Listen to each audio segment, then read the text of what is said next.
On today's wisdom, we'll be talking about obesity.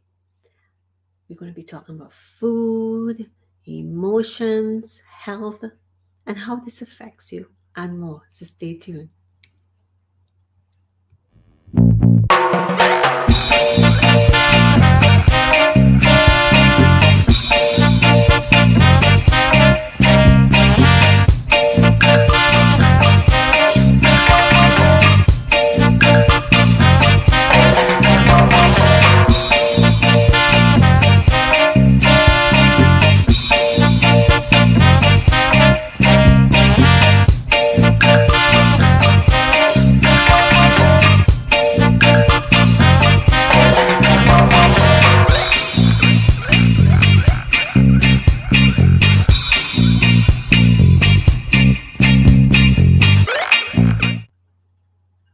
Well, hello everyone. My name is Deanne Oja, and I just want to say I'm so happy to be here with you.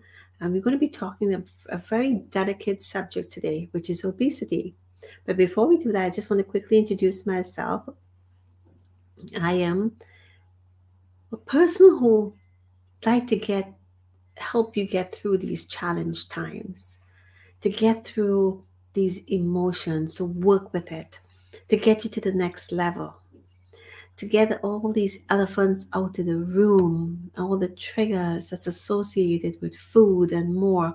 And we're going to be talking about that. And this is so important because my mother used to say, she's always on a seafood diet. She see and she eats. And how that affected her health as well. So let's get on with the show. So obesity and why does it lead to depression? We put on the excessive weight. It can lead us to suicide because we don't feel the self-esteem. We don't feel good about ourselves and more.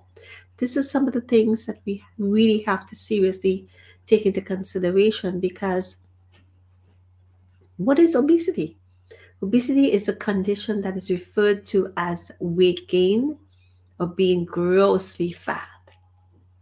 The terms are defined as abnormal or excessive fat, an accumulation that presents as a health risk. What does that mean? Well, exactly what it says. It's a health risk.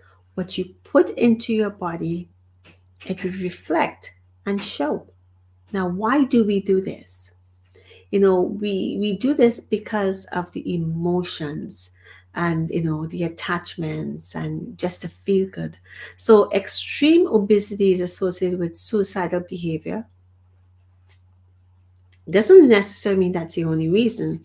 We have people who have suicide behavior but is not obese. But in this particular case, they feed their cells with foods, and not so good foods, by the way.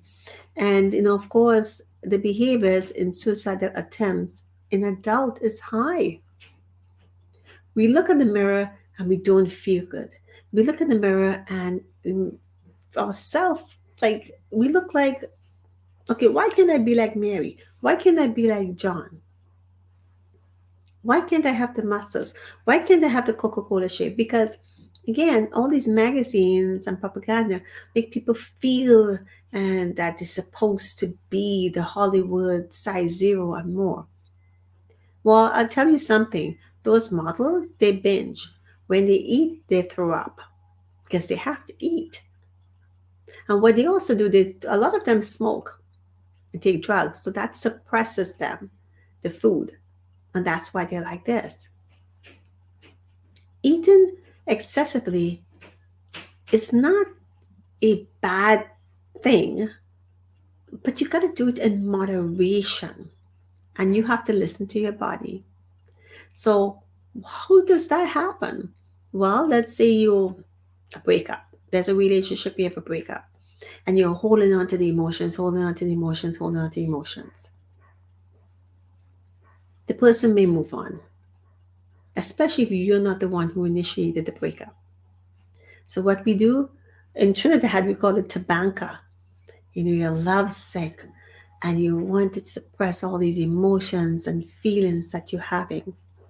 Because again, we talk about the information that comes in and it's processed through the heart, the mind, the body, and of course, the energy. And this is what happens. So when we miss someone or we lose someone in our life, we feel like we lost a part of ourselves. And it's not so necessarily true because now that person has moved on, they may never come back. And women in particular tend to be this way. Now, I'm not saying that's the only reason this happens. That is not the case. What can cause obesity and being overweight? Again, we look at too much sugar in the diet, too much food. We don't get enough exercise. And when we think about sugar, when sugar is stored, it's stored around your tummy. Then it's also a strain on your kidneys. It's also a strain on your heart. It's also a strain on your pancreas because the body cannot actually, produce enough insulin to balance that. You may argue and say it's genetics. And that's true. It is part genetics. But when you look at the lifestyle within that home, this is something we have to look at. Is it a pattern? Is it a behavior? Now, you grew up as a child being chubby and, oh, it's so cute. But as you get older, that is not the case. It no longer is cute. It's also now a health risk. It's a disease. And it's a chronic one. Anything that's longer than a year, it's considered to be chronic.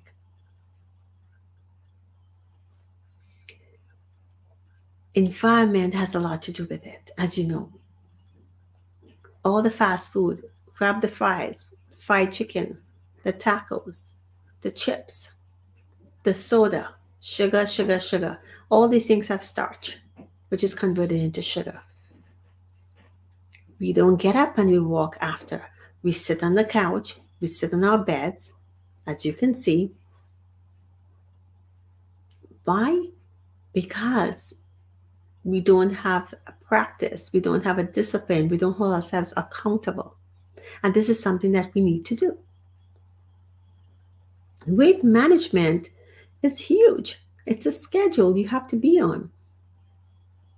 We believe that if you're high, your sugar level is high, so you're diabetic, it's over here in North America, is over 7.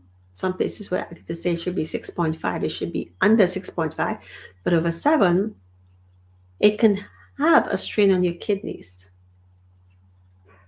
And you could damage your kidneys eventually because you have to go on dialysis.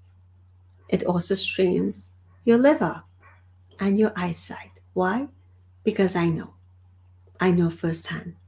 I lived with my father who was insulin all my life that I could possibly remember. He was on insulin. And he died at the age of 61. He wasn't obese, he had a little tummy, but again, the body can handle it. He's very stressed. Very stressed for many reasons. And we talk about those factors. Lack of sleep. We need to have a balanced sleep. Your liver, for example, at 10 o'clock at night, 10 to 12, that's when it starts to do its work. But if we're up and we're eating and have a flip lifestyle, it's not going to work. Now, they also say that you should at least eat 3 hours before you go to bed. But do your best. And by the way, you should drink a lot of water.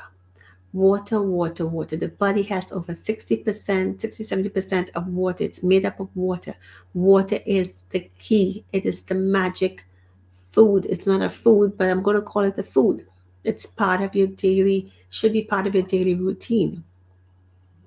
Now, some people will be on steroids for asthma, medications, and so forth. And that could have its pros and its cons as well.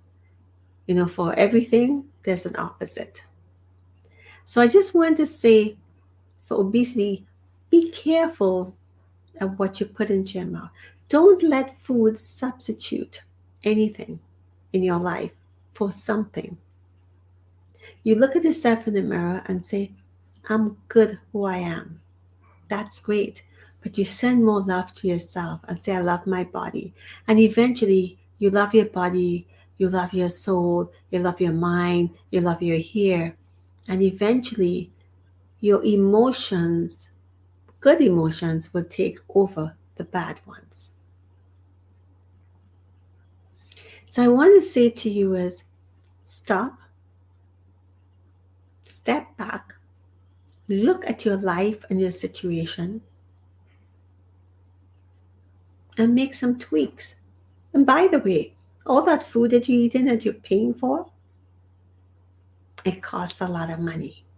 So you're just basically surviving to feed your addiction, your disease, your health issue. It makes you comfortable on the inside.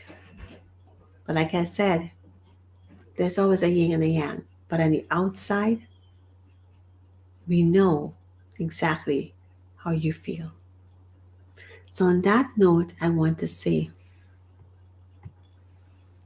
please do take care of yourself. You only have one body. You were given this body to nourish it, be proud of it, nurture it. And the ways you can do that is by looking back at yourself, look at your life, look at the patterns, the behaviors, and make some subtle changes. In some cases, dramatic changes, because you do not want to become dependent on any one thing, medication, or being a walker, a wheelchair because you can't walk. Don't give up on life. It has just begun. So, on that note, I would like to say thank you so much. And to your health, be strong, be happy, be proud of who you are, and don't let anybody take your joy away. Take care. Until next time, and today's wisdom, this is Deanna Oja. Take care. Bye.